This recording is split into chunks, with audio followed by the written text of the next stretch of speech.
porque agora tem o risco de haver um confronto entre duas grandes potências com armas nucleares, a Rússia de um lado.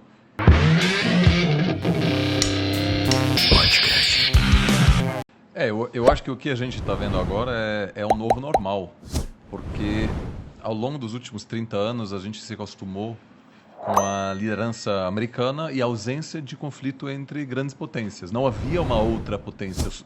Então esse tipo de conflito agora ele tem uma outra qualidade do que a invasão americana no Iraque ou vamos dizer outros conflitos que tivemos nos anos 90, 2000, porque agora tem o risco de haver um confronto entre duas grandes potências com armas nucleares, a Rússia de um lado e os Estados Unidos do outro. Cara, eu não sabia que estava tão tenso assim.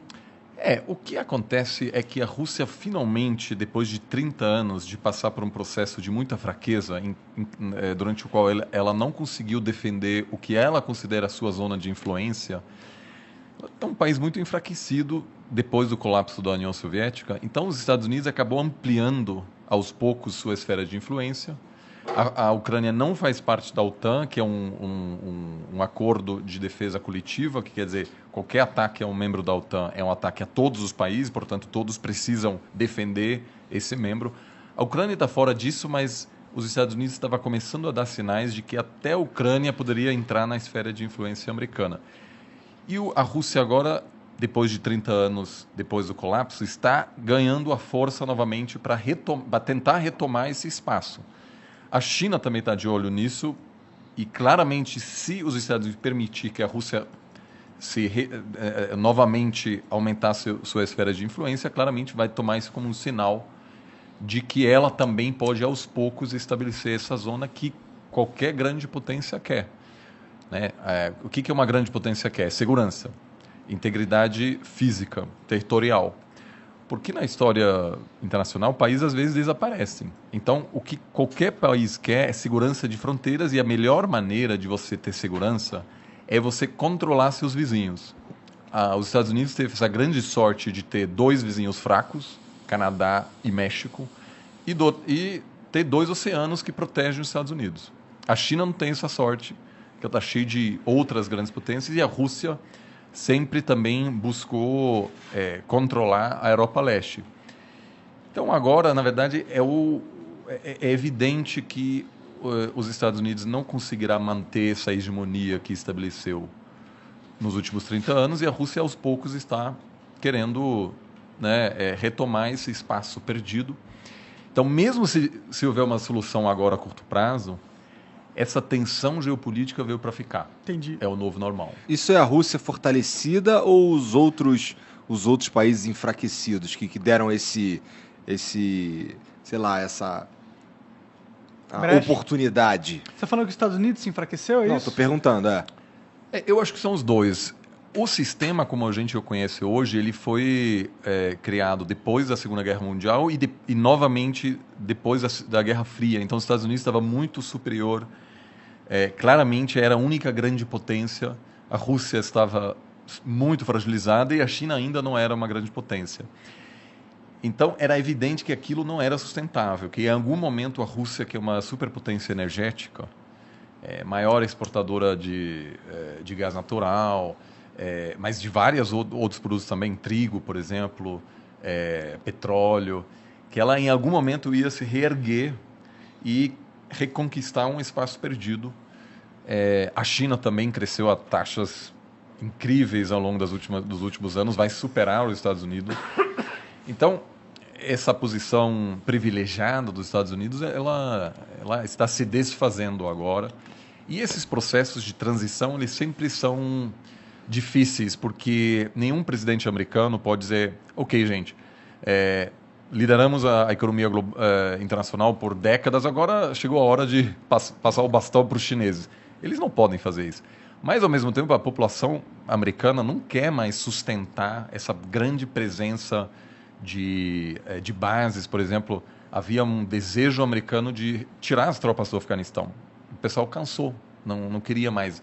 Então, eu acho que é um pouco dos dois, um declínio relativo dos Estados Unidos, que é um país muito fragilizado agora, né, que tem uma tensão enorme interna. Eu, estou mais preocupado com a democracia americana do que com a democracia brasileira. Sério? É uma situação horrível.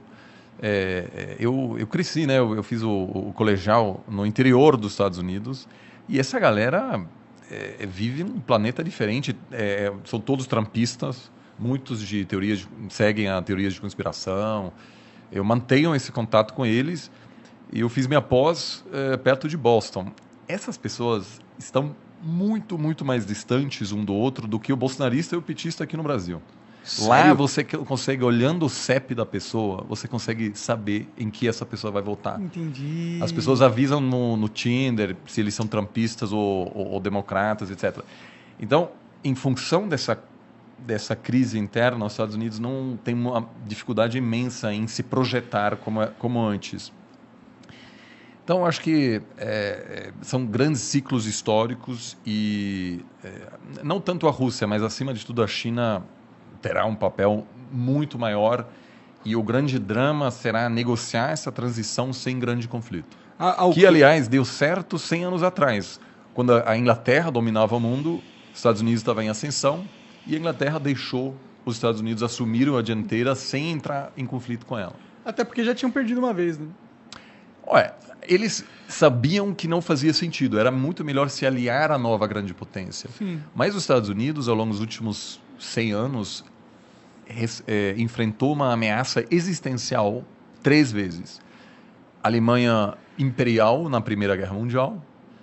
Aí, de maneira preventiva, os Estados Unidos entrou para derrotar a Alemanha, porque sabia que se a Alemanha ia vencer na Primeira Guerra Mundial, o próximo alvo seriam os Estados Unidos. Aí, de novo, a Alemanha nazista e Japão imperial. Derrotou os dois para não sofrer um ataque depois. Acabou, na verdade, sofrendo no Havaí, né? Pearl Harbor.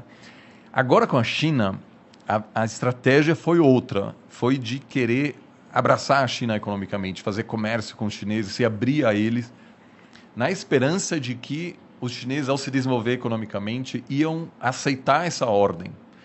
Que foi uma grande aposta e agora, aos poucos, os americanos se dão conta que aquilo não funcionou. Os chineses, graças à ajuda americana também, se desenvolveram, vão se transformar na maior economia do mundo, mas olham para os americanos e acham, a história americana é assim em comparação com a história chinesa. Então, para os chineses, jamais se integrariam num sistema liderado pelos Estados Unidos.